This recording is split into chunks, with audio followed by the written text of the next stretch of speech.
This was a picture that was taken in the Indian state of Bihar. This is an image which shocked the people of Bihar, including the political class as well. The point is that this image was taken outside that building. That building is the venue for an important end of program examination for high school students, and the results will determine whether they go on to the next phase of education.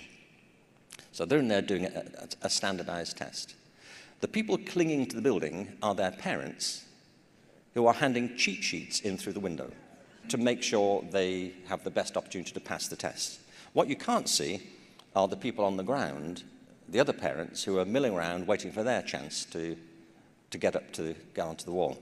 I'm not being openly critical of that, because that's the game they're in. But it's an appalling game to be in, isn't it? You have all these people with brilliant capacities, and it's all being turned on a particular test. Now, the reason I don't think we should get too smug about Bihar is we're doing exactly the same thing here, except it's horizontal.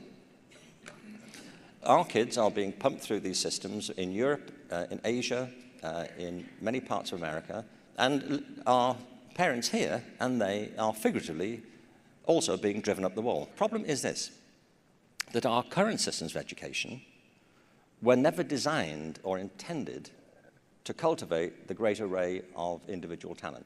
On the contrary, they were conceived with a very particular view of intelligence in mind, a cultural conception of intelligence, and a very particular sense of economic purpose in mind. There is something in the system of education which hinges on the expectation of higher education. The whole system of K-12 education in America is now predicated on the ambition of going to college. I think this is a very corrupting influence on the whole character of education. The idea that you're not educated unless you get a college degree.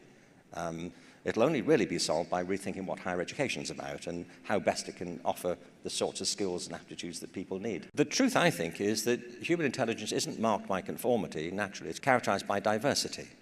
And it happens, therefore, that if you have a system of education that's based on a narrow view of ability, on a conformist view of ability, people who don't fit that mold will think they are the problem and will naturally feel that they are eccentric. And so we end up inventing remedial programs for people who just aren't interested in the main diet that's offered at school. We have a dropout rate, I don't like the term dropout truthfully, but a non-graduation rate in America from high schools that varies, according to state, between 15 and 40% of non-graduation rates.